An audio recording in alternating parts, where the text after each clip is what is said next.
Bueno, en primer lugar, agradeceros vuestra presencia. Hoy, como ha contado bien Ainara, nos parecía importante a nosotras también acercar los resultados de esta investigación a otras partes de Navarra, más allá de Pamplona, y además a zonas donde nosotras también somos conscientes de que tenemos una cifra negra, así hablamos las técnicas, ¿verdad?, importante. Pensamos que no hemos podido llegar bien a zonas como la Ribera Navarra y que todavía tenemos muchos casos posibles para poder ser registrados en nuestra base de datos, en nuestro proyecto. Bien, voy a contar un poco la evolución de la investigación. Llevamos ya muchos años trabajando en Navarra, aunque parezca que no, pero hoy realmente la protagonista va a ser Janet y la parte del protocolo de Estambul. Entonces, yo voy a dar algunos datos, no voy a detallar del todo el informe, pero luego estoy abierta, por supuesto, como no puede ser de otra forma, a contestar cualquier pregunta más concreta que queráis hacernos o hacerme a mí en este caso. Digo que llevamos ya bastantes años trabajando en Navarra, bueno, no son tantos, el primer informe es del 2019, pero que quiero decir que no es del año pasado ni del año anterior. El primer informe que se realizó aquí en la comunidad foral lo encargó la Dirección de Derechos Humanos, ¿verdad? Estas direcciones cambian tanto de nombre que yo ya, bueno, la Dirección de Derechos Humanos en 2019. Para un periodo de tiempo concreto, vayamos a decir el fácil, el de la dictadura, desde el 60 hasta el 78. Vale, presentamos aquel informe y posteriormente seguíamos con ese anhelo de completar el estudio, como pasó en la Comunidad Autónoma del País Vasco, ¿no? Que nosotros hicimos el estudio, la investigación desde el 60 hasta la actualidad. Bien, tuvimos la posibilidad, por favor, Janet, gracias, o afortunadamente, a la publicación de la orden foral de una convocatoria de ayudas, de subvenciones por parte del gobierno, presentamos el proyecto y fue muy bien acogido y nos dieron financiación para empezar a trabajar sobre ese periodo desde el 79 hasta la actualidad. ¿Qué pasó? Empezamos a trabajar en 2022, pero bueno, necesitábamos más tiempo. Y en el 2022, el 2023, al principio del 2023, presentamos las conclusiones del 2022, pero, bueno, pues hicimos una aproximación porque no tuvimos tiempo suficiente, como os decimos, para terminar realmente el estudio. Entonces, en 2023 hay otra convocatoria y nos volvemos a presentar para terminar. Para terminar, digo terminar, pero realmente no es tan cierto, porque una investigación de estas características nunca se cierra del todo, ¿no? Ahora mismo estoy aquí y os he dicho que pensamos que hay casos que aquí todavía podríamos recoger y seguramente podamos hacerlo. Quiero decir con esto que la investigación, por si alguien se anima, está cerrada pero no está cerrada, ¿vale? Este informe es el definitivo, pero si alguien más quiere acudir a nosotras para dar testimonio, para dar su caso, para registrar, que nosotros registremos en nuestra base de datos su caso, estamos abiertas todavía a recogerlo. ¿De acuerdo? Bien, hacemos el informe del 2022, del 2023, y gracias a esa financiación del Gobierno de Navarra, de la Dirección de Derechos Humanos, bueno, pues llevamos a cabo la investigación. Voy a hablar ya con datos más generales, los datos del último informe, que realmente lo que hace es aglutinar ambos. Anterior. El objetivo de la investigación es acercarnos a la realidad de la tortura, de las denuncias, de la tortura, con esa revisión del pasado que se está haciendo actualmente. ¿Cómo? Pues con una técnica científica, como solemos trabajar en la universidad en este tipo de investigaciones, ¿no? Acercarnos a esa problemática con unos mecanismos, con una metodología determinada, con ese objetivo.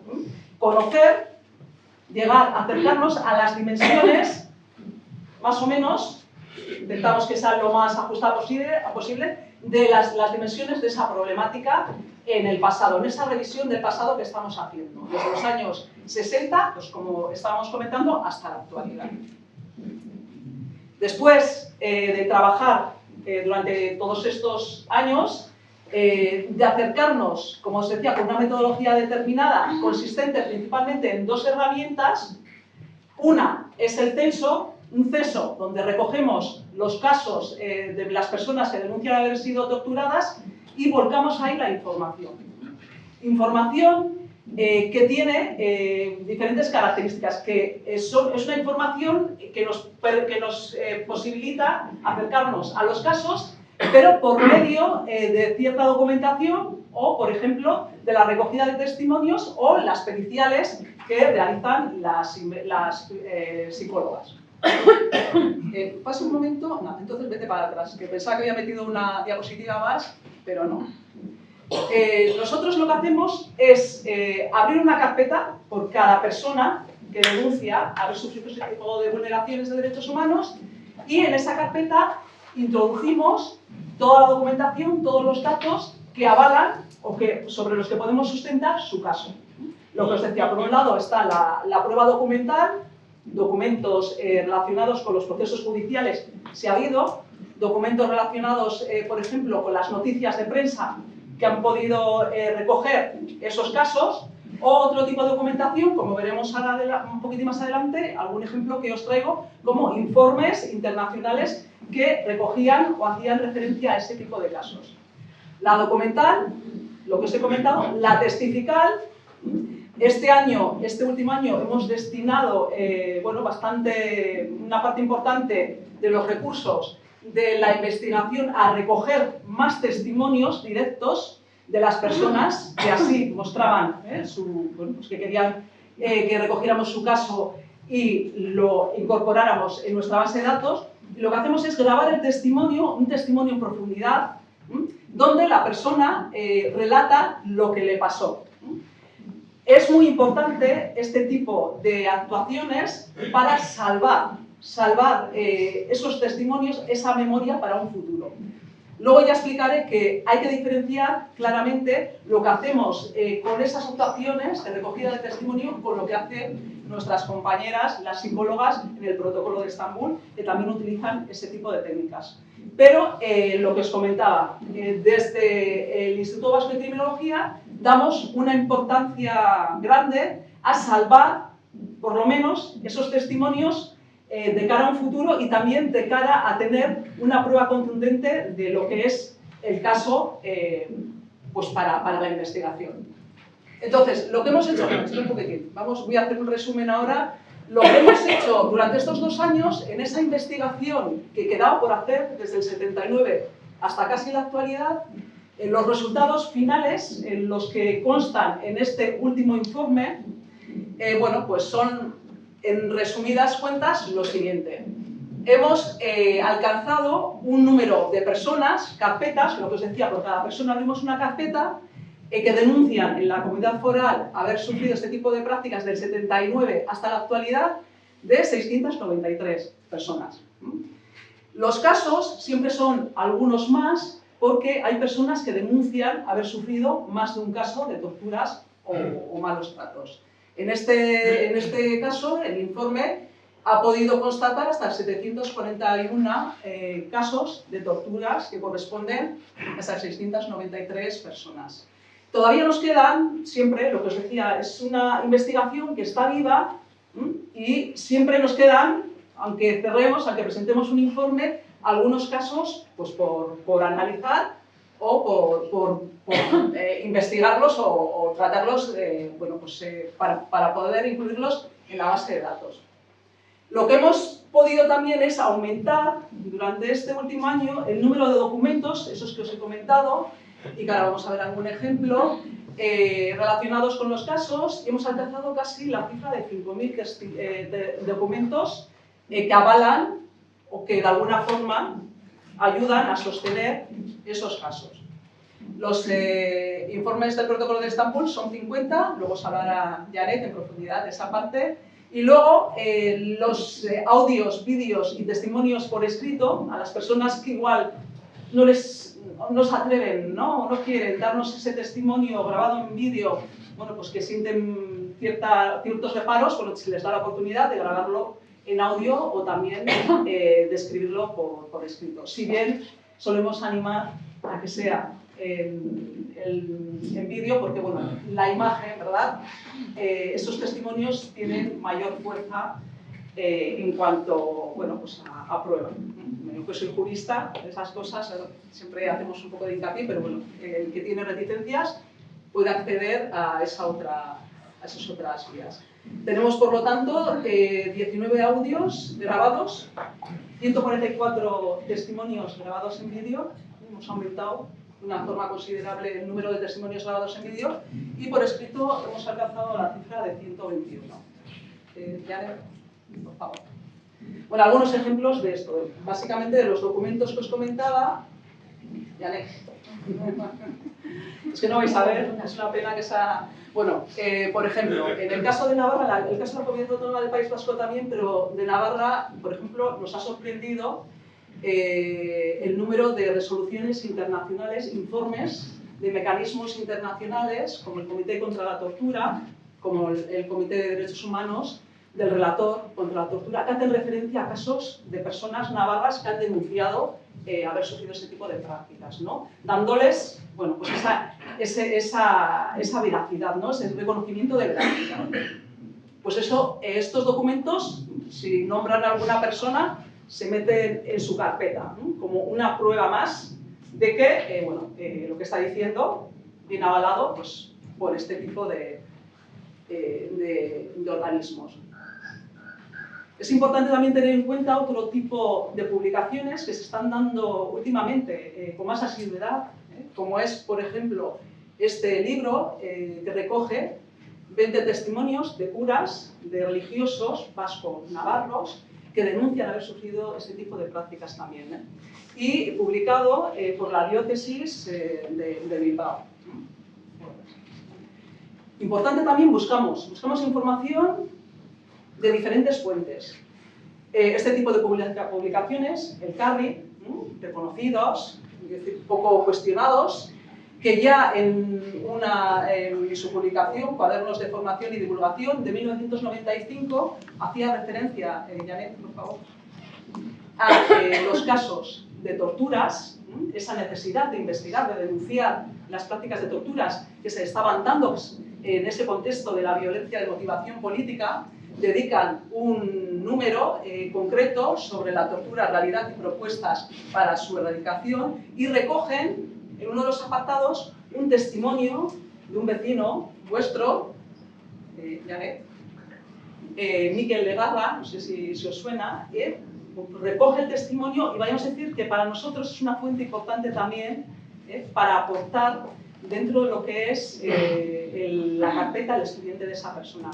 Con esto lo que os quiero decir es que lo que hacemos también es no solo ponernos en contacto con las personas que denuncian este tipo de prácticas, sino que también hacemos esa labor de investigación, de instrucción. Muchas veces la documentación es aportada por el interesado o la interesada, pero nosotras también hacemos esa investigación. ¿De acuerdo? Bueno, ahora un pequeño resumen sobre los datos del censo, de esos casos que estudiamos, de los que, bueno, de cada caso vamos introduciéndolos en esa base de datos, en ese censo, que nos posibilita luego aportar datos, pues como los siguientes. No veis nada, ¿verdad? Vale, un poco. En el caso de Navarra, ya estos datos ya son definitivos, vamos a decir, teniendo en cuenta esas gotitas que pueden ir cayendo poco a poco, y como os decía, estamos dispuestas a recoger. Bueno, lo que nos indican el volcado de esa información en la base de datos, de esos 700 y pico casos que comentábamos, habíamos pensado, es que el 15,5% de esos casos corresponden a mujeres y el 84,5% a hombres. Es un tanto por ciento que se ha ido manteniendo aquí en la comunidad foral y en la comunidad autónoma del País Vasco también, más o menos entre el 15, 17, 14, 17. Puede parecer poco en el caso de las mujeres, pero es un número importante de ellas. Quiero decir que estamos hablando de 100 y pico casos correspondientes a mujeres. La edad también es importante en este tipo de investigaciones. Vemos que el espacio mayor, la franja mayor de casos denunciados corresponden a personas que están o que tienen una edad comprendida entre los 21 y 30 años, pues la gente joven, más o menos. Pero también nos sorprende, por ejemplo, si bien parece que son pocos, pero estamos hablando de 26 personas, las denuncias de 26 menores que han sufrido este tipo de prácticas. También es importante en la franja de 18 a 20 años, 3 años, con un 15,8% de los casos. Y bueno, vemos que según va avanzando la edad, bueno, pues va disminuyendo los casos de denuncias de torturas y malos casos, pero sí que hay alguno, por ejemplo, en la franja de mayores de 50 años.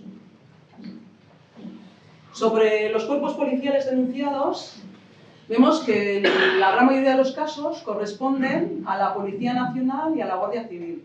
Un poco más aquí, en este caso, la Policía Nacional, pero bueno, con un tanto por ciento muy cercano casi, ¿no? Pues la Guardia Civil. Hay ertzañas, porque algunos casos son de navarros que han sido detenidos y que denuncian haber sufrido ese tipo de prácticas en la Comunidad Autónoma del País Vasco, y otros cuerpos policiales, pues bueno, personas que ya especifican, ¿cómo era? La brigada político-social, ese tipo de cuerpos ya más determinados, ¿no? Sí que tenemos 18 casos, igual el dato no está claro, ¿no? Somos francas, lo ponemos, seguiremos investigando, intentaremos, bueno, pues, centrar o atribuir el caso, pues, a un cuerpo policial determinado, pero hoy por hoy el dato está así. Los casos, si los recogemos en esa línea temporal, en esa gráfica, que bueno, nos demuestra las denuncias, cómo se distribuyen en el tiempo, teniendo en cuenta que el informe corresponde al periodo de tiempo entre el 79 y el 2015, vemos cómo hay picos pronunciados en años muy concretos, ¿no? 79-80, ahí vemos un pico bastante importante, 84-85 también, algunas bajadas, pero luego otra vez repuntes, 96, 97, 98, bueno. Igual lo más destacable son los años a partir del año 2000, vemos que hay algunos momentos en los que las denuncias se incrementan de una forma importante, como el año 2008.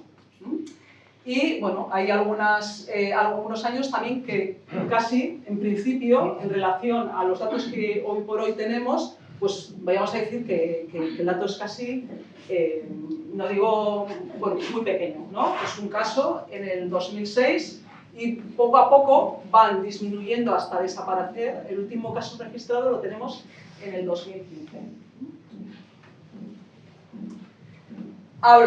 Os estoy contando, y bueno, con esto voy a acabar porque le voy a dar la palabra a Janet. Pero bueno, os estaba contando hasta ahora los datos correspondientes a la investigación desde 1979 hasta el 2015, pero si sumamos los casos recogidos en el periodo anterior, de 1960 hasta el 78, casos que han aumentado algo en estos últimos años y en este último año, porque si bien la investigación iba destinada a ese periodo de tiempo posterior, por supuesto, si viene un caso anterior, se recoge. Se recoge y se archiva. Se archiva quiere decir y se investiga y se introduce en la base de datos. Entonces, podemos decir que a día de hoy, y ya son casi datos definitivos, tenemos carpetas abiertas correspondientes a mí. Se ha parado la música. Es que está un poco... Ya lo he escuchado. Está medio un poco... vale. Carpetas correspondientes a personas. Hemos alcanzado las 1016, si bien realmente lo que hemos podido trabajar e investigar en total, estamos hablando ya del total, sumando los dos periodos, son 919, quedan 80 casos, lo que os decía, que tenemos que todavía trabajar. Los casos totales registrados hoy por hoy metidos en la base de datos son 1083, ese número que aparecía en los carteles. Es lo que tenemos registrado hoy por hoy. Hay personas que tienen casos en ambas franjas, por eso igual si sumáis no corresponde, es porque una misma persona ha podido tener, esas que denuncian dos casos, por ejemplo, uno antes del 78 y otro después. ¿Vale? Nosotros todos esos datos los tenemos en cuenta, lo que pasa es que es difícil luego, cuando ponemos una tabla, explicarlos, pero si no cuadra, tiene una explicación, es lo que quiero decir. Documentos recopilados, si sumamos lo anterior y lo posterior, pues eso, 6.500. Los protocolos de Estambul teníamos uno solo del periodo anterior, del periodo pre-franquista, gente mayor. Yo creo que, bueno, si explicarás tú que igual es más difícil llegar o que no se atrevan a someterse a ese tipo de periciales. Pero bueno, en total tenemos 51, audios 20, vídeos, bueno, entrevistas recogidas en vídeo ha subido el número, como os decía, bastante, hasta 172, muy importante. Y luego los testimonios escritos también se han ampliado, se ha ampliado el número anterior, o sea, sumando los dos periodos y llegamos a 141. Y con esto, de momento, voy a parar y cedo la palabra a Janet.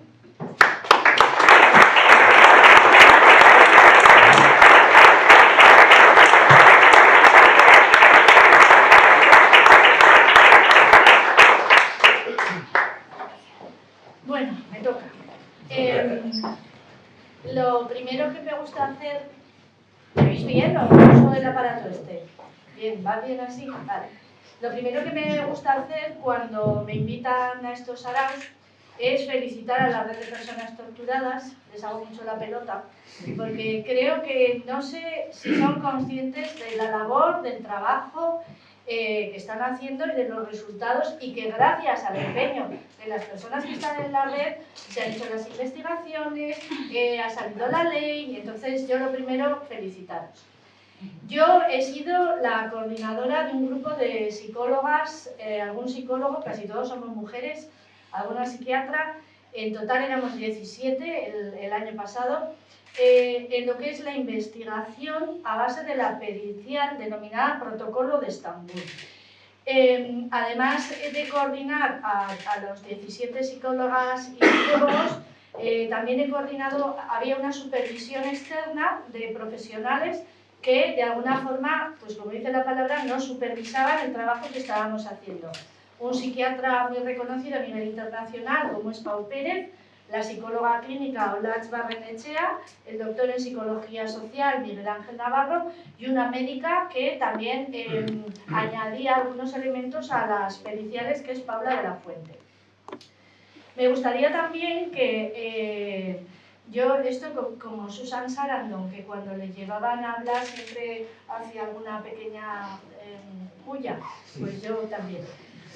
Comentar que aunque agradecemos a Paz y Convivencia la posibilidad de hacer el estudio, pero que claro, la realidad es que ha habido un bajo presupuesto, ha habido muy poco tiempo para hacerlos, encima el tiempo que había era verano, y la verdad es que como profesionales nos gustaría que se diera valor a nuestro trabajo y que sobre todo que el tiempo que se nos dé para trabajar en estas cosas podamos hacerlos en condiciones, ¿no?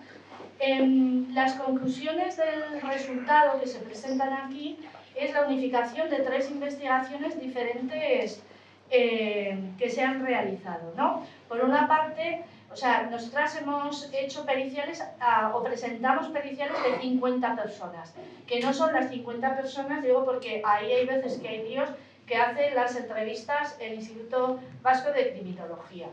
Entonces, de las 50 periciales, porque claro, el año 2000, o sea, el año pasado, no, el anterior, el 22, cuando salió la primera convocatoria en la que incluían el protocolo de Estambul, como se hizo también tarde, había poco tiempo y solo éramos 5 psicólogas, solamente pudimos hacer 13 periciales, ¿no?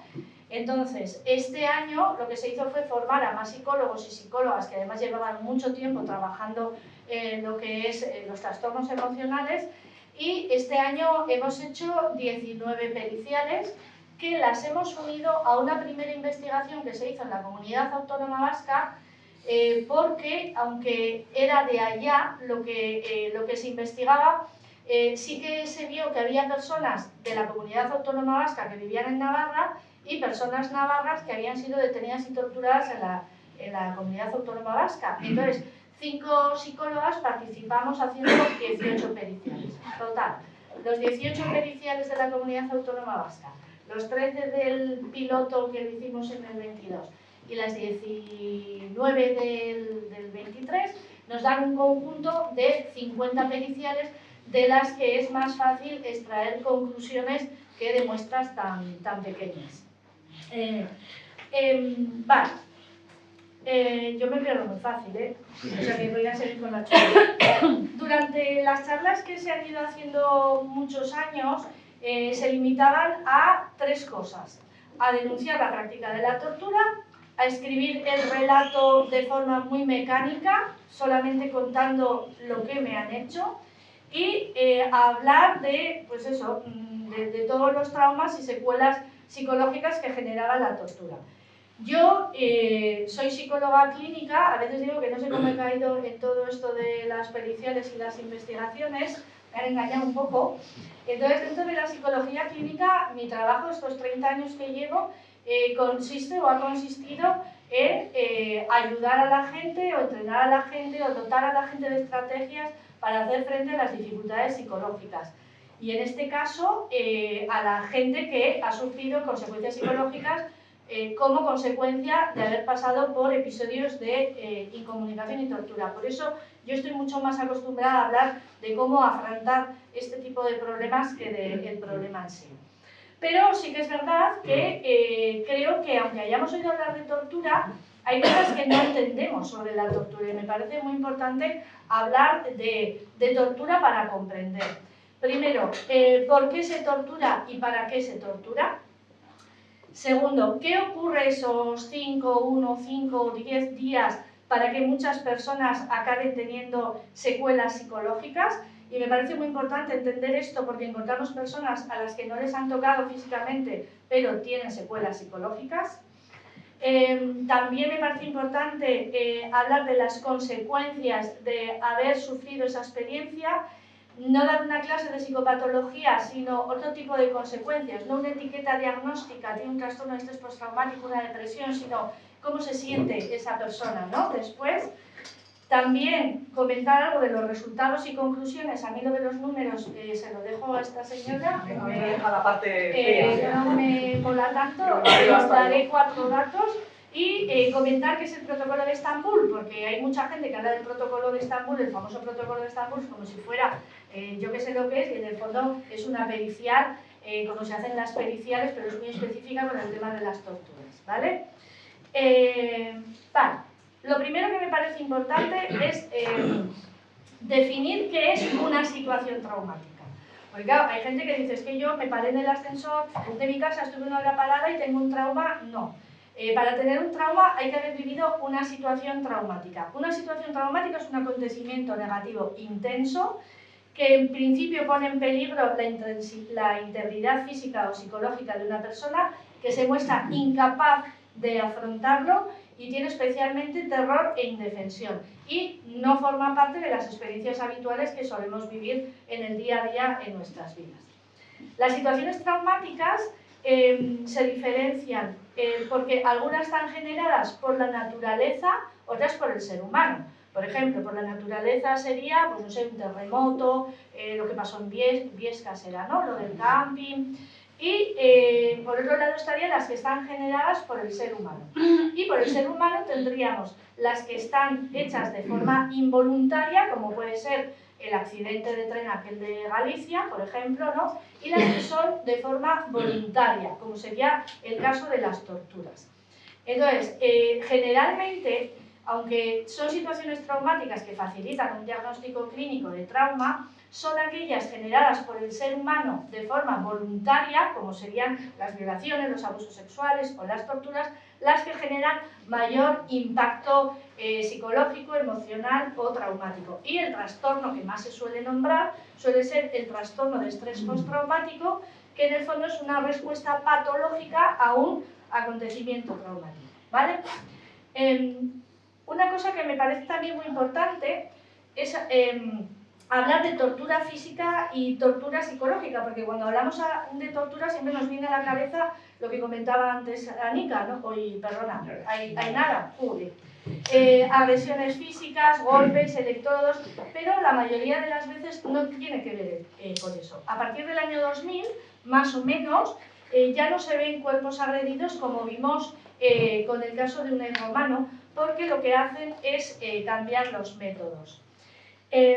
Claro, tenemos que entender, últimamente se habla mucho de diferenciar tortura psicológica y tortura física.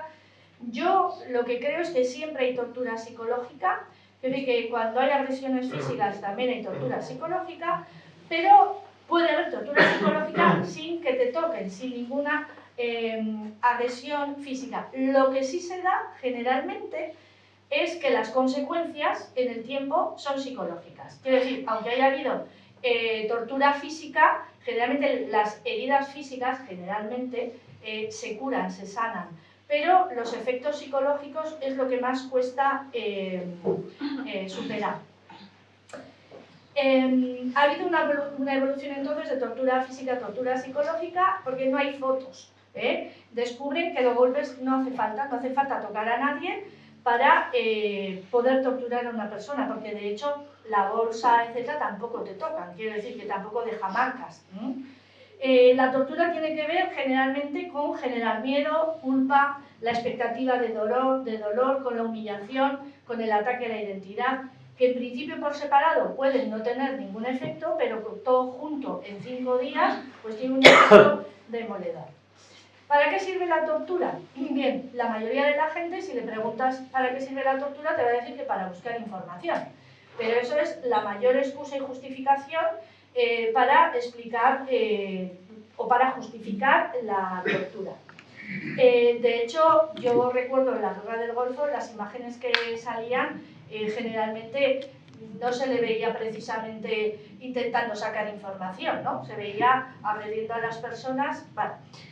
También es verdad que Estados Unidos reconoció que habían detenido a Bin Laden, al principio lo dijeron, a través de tortura, pero se reconoció que fue por otros medios, que no fue por la tortura. Entonces, ¿para qué sirve la tortura? Si la búsqueda de información, que esto lo suelo discutir con alguna abogada, que ya dicen que sobre todo es para eso, pero yo creo que sobre todo la tortura sirve para difundir miedo, no solo a la persona torturada, sino al resto de la población, para anular a una persona por alguna razón, es lo que os decía, en las imágenes que veíamos de Irak no se les veía sacando información, o por ejemplo los atentados que ha habido en Rusia, ¿no? ¿Qué información les iban a sacar? O para conseguir confesiones y autoinculpaciones. Esos son sobre todo la utilización o para qué se utiliza la tortura. ¿Qué pasa esos días para conseguir los objetivos de la tortura? Bueno, pues de lo que se trata esos días sobre todo es de 3 cosas: de agotar físicamente a la persona detenida. ¿Cómo? Pues no dejándole dormir, haciendo sentadillas, ejercicios, haciendo flexiones, no dándole agua, no dándole alimentos, con la bolsa, con ahogos. Agotar emocionalmente a la persona detenida, o sea, hacerle pasar miedo, amenazas de lo que le puede ocurrir, amenazas de violación, la espera en la celda. De hecho, mucha gente te dice que el peor momento no era cuando le estaban agrediendo, sino cuando estaba en la celda esperando, ¿no? Ahí podía pensar en lo que podía ocurrir. Los ruidos. Entonces, el miedo a lo que puede ocurrir es peor que el golpe físico. Esto lo dice muchísima gente. Y por último, agotar cognitivamente a la persona detenida. ¿Cómo? Manipulando el tiempo, manipulando el horario, la forma de las preguntas, las técnicas de interrogatorio, manipular las luces, tener con antifaz, etc. Entonces, todo esto se puede hacer sin tocar a una persona. Y después de pasar varios días Así, agotado físico, emocional y cognitivamente la persona, lo que te dice la gente es: yo no soy yo, yo soy lo que ellos quieren que yo sea. O sea, dejo de tener el control y ya son ellos los que controlan. No hacen falta golpes. Es más, para crear miedo, con los golpes ya sé a qué me estoy enfrentando. Un chico me decía un día que era como estar dentro de una película de terror. Y lo que facilita el terror y la confusión en ese momento tiene más que ver con las condiciones, con la modificación de las condiciones ambientales, como no dejar dormir, como quitar el reloj, no quitarle las lentillas, las gafas, poner un antifaz, susurrar al oído. Entonces juegan mucho con las expectativas, ¿no? Por ejemplo, en el coche me decía una chiquita que les decía: uy, en Madrid hay un club de fans esperándote, ¿no? Por ejemplo, tocar la bolsa. Hay gente que no le han puesto la bolsa, pero el terror que tienen cuando dicen: toca esto, ¿no? ¿Sabes lo que es esto? Generalmente eso genera mucha más tensión y no hacen falta golpes para aterrorizar a alguien. ¿Qué ocurre entonces?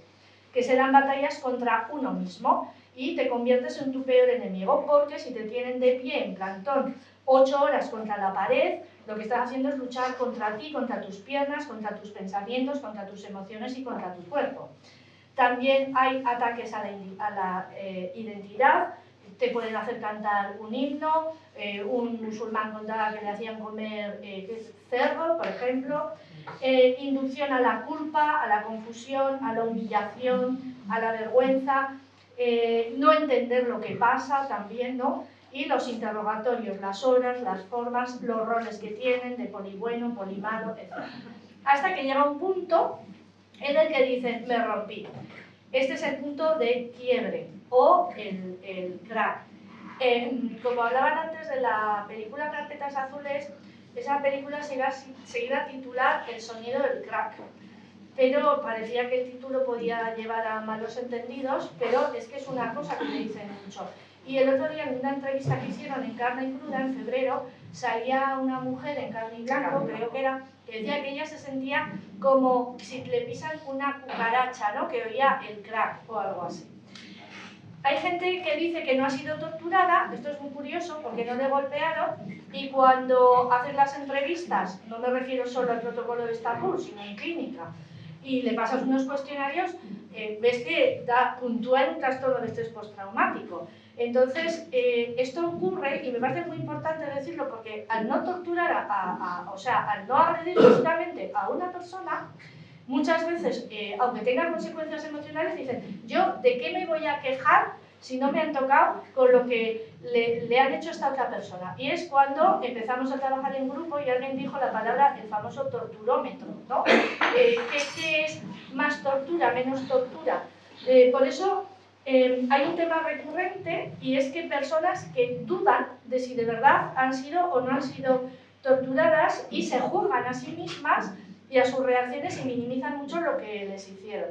Por eso me parece muy importante el protocolo de Estambul, porque incluso yo recuerdo un caso de una chiquita que ella decía que no había sido torturada y en terapia no dejó entrar a trabajar nada, y luego en el protocolo de Estambul sí que puntuó, pues creo que en todos los criterios que valorábamos, porque ella decía que no había sido torturada porque no le habían tocado físicamente. Vale, está también el tema de las diferencias de género, porque la amenaza de violación, aunque también hay hombres que les ocurre, que lo pueden hacer, generalmente tiene un efecto mucho mayor en las mujeres. La utilización del sexo para denigrarte, los tocamientos, en hombres serán menos, el menosprecio por ser mujer, mensajes por razones de la militancia, ¿no? Pero ¿cómo te han engañado? ¿Pero tú qué? ¿Por qué te descontento al chico te has metido en esto? ¿No? Minimizando de alguna forma su elección en la militancia. Y también, sobre todo, una cosa diferente a los hombres es que con las mujeres utilizan pues mira que te has acostado con estos tres, que sabemos, ¿no? Qué guarra, qué puta eres, cosa que a los hombres esto no se les dice porque se les considera pues, que son unos cracks por haber estado con más de una mujer. Vale. Durante el tiempo que las personas están detenidas, claro, de lo que se trata es de resistir, como sea. Cualquier reacción que tengamos en esas condiciones se puede considerar normal. A mí una chiquita me decía que se reía a su padre cuando le dijo que eran completamente ateos, que ella lo que hacía era rezar. Entonces, pero fíjate, yo rezaba, pues hija, rezabas como otra me contaba que hacía bolitas contaba las bolitas de papel con el pañuelo de papel o algo así. Entonces, yo una cosa que digo siempre es que en situaciones no normales o no habituales, lo normal es lo no normal. O sea, que hagamos cosas, ¿no? A mí me impresionó mucho una vez que contaba una psicóloga en aquel accidente de metro que hubo en Valencia hace muchos años, que una mujer tenía a su marido fallecido al lado y estaba buscando el bolso, ¿no? Quiere decir que, claro, o sea, son formas de reaccionar en situaciones muy extremas que luego igual nos sentimos culpables porque hemos reaccionado así, ¿vale? Vale, dentro de lo que es el comportamiento humano, las personas tenemos dos emociones que nos ayudan a la supervivencia, ¿vale? Una es el miedo. Cuando tenemos mucho miedo, lo que hacemos es escaparnos del peligro, ¿no? O la ira. La ira nos sirve para defendernos. Entonces, son dos estrategias, son dos organismos que tenemos para la supervivencia. Vale, ¿qué es lo que ocurre? Pues lo que ocurre es que en una situación en donde yo no tengo mucho miedo, pero no me puedo escapar, y puedo tener rabia, pero no me puedo defender, porque la situación no es como ni para escaparme, ni para defenderme, ocurre una cosa que en psicología le llamamos el secuestro de la amígdala. La amígdala es una cosita que tenemos aquí, que lo que hace es activar nuestras respuestas de supervivencia para utilizar los mecanismos de escape o de huida o de afrontamiento, pero que en estas situaciones no nos sirven. Por eso cuando decían que la violada por la manada se había quedado quieta, claro, por el secuestro de la amígdala, porque la amígdala dice quédate quieta, bloquéate, porque no te puedes escapar ni te puedes defender. Entonces, esto lo digo también porque hay mucha gente que dice, es que no hice nada, no fui capaz de hacer nada. Pues esto es bastante habitual. Entonces, como no podemos escapar ni defendernos, ocurre un bloqueo. Vale. Claro, durante el momento en el que me están agrediendo, yo ya sé a qué me estoy enfrentando, con lo cual lo que estoy haciendo es centrarme en esa situación que estoy viviendo. Pero por eso muchas personas se sorprenden, porque cuando dicen que cuando más sufrían era cuando estaban en la celda. ¿Por qué? Porque la espera, como os he dicho antes, la espera sin estar siendo agredida hace que en esa situación tengo mucho más tiempo para pensar todo lo que puede ocurrir después. Entonces, yo lo que he hecho es, como os he explicado antes, lo del agotamiento físico, emocional y cognitivo, elegir algunos testimonios concretos de personas como lo explican, ¿vale? Entonces, una persona dice, se te van pasando, respecto al agotamiento físico, se te van pasando, se van las horas pensando, intentando dormir, pero como tienes todo eso en la cabeza, no puedes dormir y estás muy cansado, ¿no? Una de las cosas que os he dicho sobre el agotamiento físico. Agotamiento emocional. Una persona dice esperando se hace eterno. Oyes cualquier ruido y piensas, oh, ya vienen, y no. Y no sé cuándo, a mucho rato, oyes crash de la puerta y es cuando notas un golpe de adrenalina. Bueno, no ha sido, la siguiente será, y la siguiente fue. Y un agotamiento cognitivo, ¿no? Una persona decía, el agotamiento es tal que ya no puedes pensar, la mente no da para pensar. Entonces empezó el interrogatorio y yo estaba agotado. Y otra cosa que os decía antes también, que se dan batallas contra una misma, ¿no? Yo me autofustigaba en el coche porque me decía, ¿por qué contestas si ya sabes que lo saben? Es una batalla interna, machacarme yo y contestarles a ellos. Ellos también, en cuanto contestas, ya empiezan a ir más rápido. Pero también hay algunas personas que relatan que han tenido un afrontamiento resiliente, un afrontamiento positivo, ¿no? Un chico decía, estoy orgullosa de haberme podido soltar 2 veces y haberme quitado la bolsa. Y también pienso que un cuerpo tiene cierta fuerza dentro de sí mismo que no saca a no ser que lo pongas al límite. No es normal soltarse. Con esto vemos testimonios que de alguna forma explican lo que os estoy explicando. Yo es que me voy con la chuleta a todos los lados, ¿eh? Vale. ¿Qué es lo que...? No, ¿vale? no esté controlando, o sea que no sé. Yo tampoco, ¿eh? No, Yo sí, no sí. controlo nada. Entonces, ¿qué ocurre? Que después de haber pasado por ese proceso, viene la fase de rehacerse uno a sí mismo, o una a sí mismo. Esto es después. ¿Qué es lo que ocurre también después? Pues que hay que diferenciar que mucha de la gente detenida ha ido a la cárcel. Y como la cárcel también es un estímulo aversivo, pues nos tenemos que enfrentar a eso y dejamos en un cajón todo lo que ha pasado esos 5 días, ¿no? Pero cuando uno sale a la calle ya es tiempo de rehacerse. La mayoría de las personas que se exponen a una situación traumática, en general, la superan por sus propios medios. Y el hecho de que alguien supere por sus propios medios los efectos de una situación como esta, de una situación de adversidad, no le resta importancia al hecho. Es que esto es como lo de la manada, por ejemplo, que miraban, es que está bien, bueno, ¿qué tiene que ver que está bien? Eso minimiza lo que tú has hecho, no tiene nada que ver, ¿no? Entonces con la tortura pasa lo mismo, hay personas, bueno, porque se han sabido recuperar y es verdad que el tener un diagnóstico clínico apoya la tesis de que esa persona está diciendo la verdad, pero el no tenerlo no la resta, ¿vale? Otras personas sí que necesitan igual ayuda profesional y claro, el primer paso ahí es reconocer que tengo un problema y no sentirme vulnerable ni vencida porque he tenido que ir a una psicóloga, ¿no? Y en esto, yo que llevo 30 años trabajando, pues resulta que se ha visto una diferencia muy grande de cuando yo empecé hace 30 años, pues que la mayoría de las personas torturadas en cárcel eran hombres que no podían demostrar, la canción esa, ¿no? No podían demostrar ningún síntoma de vulnerabilidad, que coño voy a ir a una psicóloga, ¿no? Ahí hay muchos casos de alcoholismo y de drogas, etc. Y es verdad que cuando es ya gente un poco más joven, etc., estas personas han recurrido más a ayuda psicológica. Vale, no voy a dar la clase de psicopatología, sí que es verdad que diagnósticos pueden ser estrés agudo, postraumático, depresión, ansiedad generalizada, fobias, disfunciones sexuales, problemas de alcoholismo, etc. Pero eso para clase. Vale.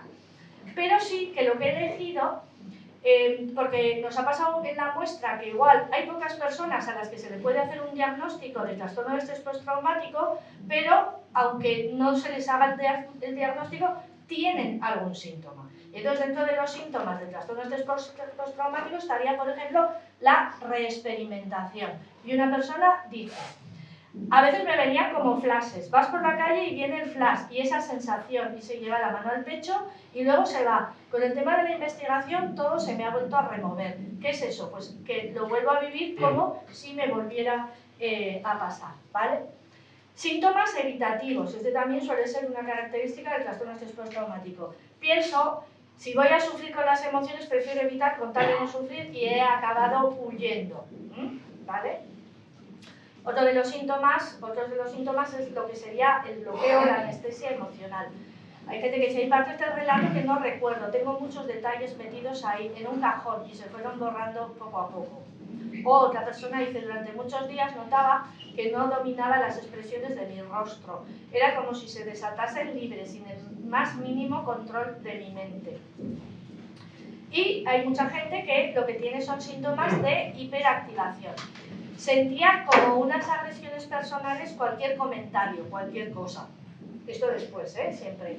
O cuando salía solo a la calle iba mirando a ver si me seguían, si notaba algún movimiento, estaba en modo hiper mega paranoico. Vale, pero aparte de estos que son síntomas de trastorno de estrés postraumático, a mí me gusta más hablar, en vez de diagnósticos clínicos, de otro tipo de consecuencias emocionales que la gente manifiesta que no están en los manuales de psiquiatría. Como, por ejemplo, esto lo decía Olatz en una jornada que hicimos en Pamplona en octubre, en noviembre, que de lo que no se habla con el tema de la tortura es de la humillación, ¿no? Y te decía una persona, la humillación es más dolorosa que los golpes. O sensaciones de indefensión. Siento la indefensión, te sientes indefenso y creo que esa sensación no la superaré, que me iré con ella. Estos son más que etiquetas diagnósticas, ¿no? Sensaciones y emociones que las personas relatan. Desconfianza. Me llegan a violar y no les hubiera pasado nada. Eso es lo que me ha marcado después. Tengo más desconfianza con algunas cosas por sentir más inseguridad. O culpa. Esta es la más de la más, la que más siente la gente cuando pasa por una situación traumática en general y en la tortura en particular. Lo peor para mí fue el dolor que le hice pasar a mi madre. Entonces, eso no me lo perdono. Luego, el vivir con la culpabilidad esa toda la puñetera vida. Para mí, eso es destructivo. Y otra persona dice, y después está el sentimiento de culpa cuando estás allí y al final te rompes. Ese sentimiento de culpa sí que lo tengo ahí atascado. Otra sensación que cuentan muchas personas es la sensación de vulnerabilidad. Ese es el sentimiento de vulnerabilidad. Cualquier día te dicen que han encontrado, yo qué sé, no sé en dónde, y te implican. Y lo sigo sintiendo así, miedo, temor, siempre está. Ahora en perspectiva, lo que siento es que, no sé si está vinculado a la tortura o no, pero siento esa sensación de vulnerabilidad. Una chiquita me decía, dentro de la búsqueda de lógica, me decía, no entiendo por qué nos torturaron si no iban a conseguir nada que no supieran, ¿no? Por ejemplo. No le encuentro la lógica a esto. O la dificultad que tiene mucha gente a la hora de explicar lo que vivió. Es muy difícil explicar la atmósfera que viví, ponerle palabras para explicarlo completamente es imposible. Podría escribir 28 hojas y no habría palabras para explicar la atmósfera, los ruidos, el miedo, el terror. Es imposible trasladar esto. Pero también hay personas que, bueno, que lo que relatan son también cosas positivas. Eso es lo que en psicología llamamos la resiliencia, es la capacidad de afrontamiento de las situaciones de adversidad, ¿no? Y hay personas que dicen, todas estas experiencias te moldean, creo que aprendes cosas, aprendes a gestionarlas, aprendes, no sería yo si no hubiera pasado esto. Otra persona decía, mi sensación es que me derrotasteis entonces, pero aquí estoy. Si se acuerdan de mí, les diría, no me habéis ganado. Yo me siento así, superviviente de eso. Otra persona decía, me plantaba delante del espejo y me decía a mí mismo, no pierdas el buen humor, porque el día que lo pierdas ya podrán contigo. El tema de la resiliencia es muy importante porque tiene mucho que ver con el tema de la superación. Yo muchas veces suelo decir que somos vulnerables pero no invencibles, ¿no? Y de hecho hay personajes históricos que podemos reconocer como personajes muy resilientes. Por ejemplo, el ejemplo que se pone siempre es Nelson Mandela, ¿no? Bueno, que después de haber pasado, o sea, quiere decir que no por haber pasado una situación traumática me tengo que quedar así toda mi vida, que también puedo desarrollar habilidades para hacer frente a las dificultades. Vale.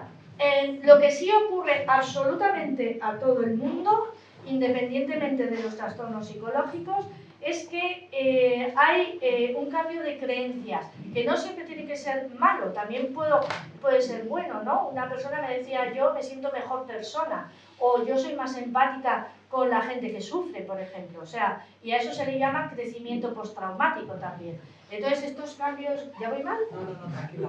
Le estaba pidiendo una hoja porque dejo ahí mis cosas, que ya se me están ocurriendo cosas que vale. sin más. Ya está. Vale. Vale, entonces, hay creencias, o sea, cambios de creencias respecto al mundo, ¿no? Pues que el mundo es más peligroso, o sobre cambios de creencias sobre una misma, ¿no? Lo que os decía, soy más vulnerable o soy más fuerte también puede ser. Y cambios de creencias sobre las demás personas. Pero esto no tiene por qué ser siempre negativo. Pero llega un momento después que lo que hay que hacer es recomponerse, rehacerse. El episodio ya pasó, yo ahora estoy en otro momento de mi vida, allá no tenía el control, pero aquí sí lo tengo, aunque me sienta mal, ¿vale? Entonces, me parece muy importante porque hay dos creencias que tienen muchas personas y me parecen muy peligrosas esas creencias, que no solo no contribuyen a superarlo, sino que lo que hacen es el efecto contrario. Esto, una situación traumática, siempre acarrea un trastorno y es para siempre. Eso no tiene por qué ser verdad. O sea, no tiene por qué siempre desarrollar un trastorno y aunque lo desarrolle no tiene que ser para siempre. Y el sentir emociones negativas es síntoma de que tiene un diagnóstico clínico. Pues no. Todos podemos sentir emociones negativas y sentir emociones negativas muchas veces es justamente el proceso de afrontamiento de esa situación. Entonces lo digo porque hay gente que dice, es que le torturaron, pues ya le han roto la vida para siempre. O una chica violada me decía, a mí lo que más me jodía es que me dijeran, o le han violado, le han jodido la vida para siempre. Pues no, no me han jodido la vida para siempre, porque he tenido la experiencia de una situación traumática, pero eso no quiere decir que yo no la pueda superar. Claro, características de una persona resiliente. Una persona resiliente, este señor se llamaba Víctor Frank, era judío y estuvo en un campo de concentración. Bueno, no todos los judíos son sionistas. No vamos a discutir ese tema. Si no está en tus manos cambiar una situación que te produce dolor, este señor mataron a toda su familia y él estuvo 2 años en un campo de concentración. Tiene un libro muy bueno que se llama El hombre en busca de sentido. La mujer también puede ser la mujer en busca de sentido, pero bueno, él era hombre y puso ese título. Y decía, si no está en tus manos cambiar una situación que te produce dolor, siempre podrás escoger la actitud con la que afrontes ese sufrimiento. Esto quiere decir, yo esto no lo puedo cambiar, pero sí a partir de ahora sí que puedo ver cómo me puedo trabajar para poder superar esa situación. Y una persona resiliente generalmente tiene una actitud activa. Las personas de la red creo que tienen una actitud resiliente porque tienen una actitud activa de afrontamiento con todo esto, aceptando y entendiendo lo que pasó y aceptando y entendiendo cómo actué y mis reacciones, porque es curioso, la mayor parte de la gente cuando pasa una situación traumática, en este caso con el tema de la tortura, lo que peor le hace sentir son los pensamientos que tiene respecto a sí misma, a cómo actuó. Quiero decir, yo estaba, fíjate cómo soy, ¿no?, de chungo, que yo estaba en el calabozo, en la celda, y cuando oía pasos y me aterrorizaba y veía que sacaban a otra, oía que sacaban a otra persona, ¡guau!, me relajaba, decía, qué bien, no es a mí, ¿cómo puedo ser tan monstruoso? Entonces me siento mal por haber sentido eso, ¿no? Pero os vuelvo a decir que en situaciones no normales, lo normal es lo no normal. Y en realidad el objetivo, después de haber pasado por este tipo de procesos, es pasar de víctima. Insisto, la víctima tiene una actitud pasiva y no tiene el control, y es pasar a superviviente. La persona superviviente tiene una actitud activa y siente el control, ¿no? Esto me parece importante. Vale. Hasta aquí lo que sería hablar un poco de qué es lo que pasa esos días, cuáles son los objetivos que se tienen cuando torturan a una persona, y unas pinceladas de qué es lo normal después o lo habitual y cómo habría que manejarlo. Yo también voy a hacerlo muy rápidamente. Como claro, esto se hace para la investigación a través de la pericial del protocolo de Estambul, os voy a explicar un poco en qué consiste el protocolo de Estambul, ¿vale? El protocolo de Estambul en realidad es una pericial, como hay otras periciales para otro tipo de situaciones, que sería el manual para la investigación y documentación eficaces de la tortura y otros tratos o penas crueles, inhumanos o degradantes. Son unos estándares internacionales para la investigación, la elaboración de informes de alegaciones de personas que han sufrido tortura y que dicen haber sufrido tortura y malos tratos. Ha sido reconocido como punto de referencia para medir la calidad y la efectividad en las investigaciones de alegaciones de tortura, y fue preparado en 3 años con el esfuerzo de 75 expertos del derecho, la salud, los derechos humanos, que representaban a 40 organizaciones. Y fue reconocido por el Alto Comisionado de las Naciones Unidas para los Derechos Humanos. En el año 22 se ha hecho una guía que estamos esperando que la traduzcan también al castellano, porque ha habido algún cambio. Entonces, lo que hace el protocolo de Estambul tiene procedimientos detallados y consejos prácticos para los médicos, psicólogos, psicólogas y juristas, y nos orienta a cómo hacer la entrevista, la exploración física a las médicas, la psicológica y cómo hacer los informes. Y el objetivo de esa evaluación es proporcionar una opinión experta sobre el grado en el cual esos hallazgos médicos y psicológicos se correlacionan con las alegaciones de torturas. O sea, yo no puedo decir a esta persona la han torturado, yo puedo decir todo esto que he medido en esta persona me está diciendo que esta persona dice la verdad. Bueno, la definición de tortura.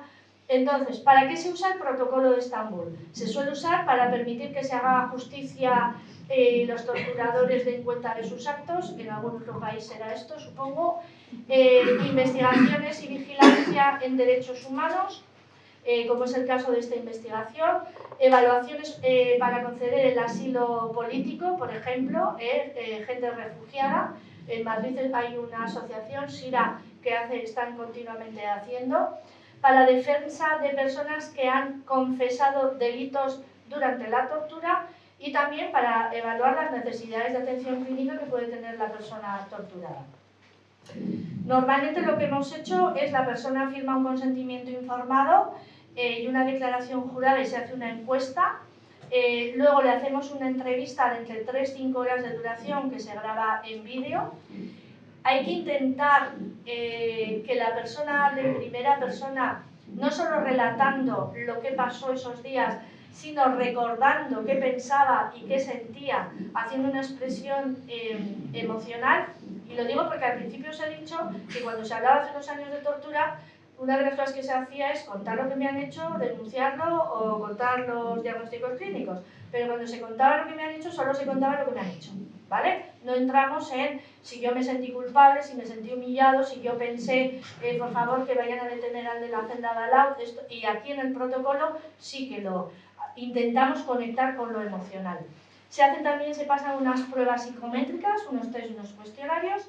Luego se suele hacer otra entrevista de cotejo con la persona peritada, a ver qué le parece un poco el informe que hemos hecho, y se hace el informe. Para hacer el informe hay que visualizar varias veces los vídeos, porque además de escribir lo más textualmente posible el relato, hay que añadir datos de lo que estamos observando, que cuando estás haciendo la entrevista no te estás quedando con todo, por eso también se graba en vídeo.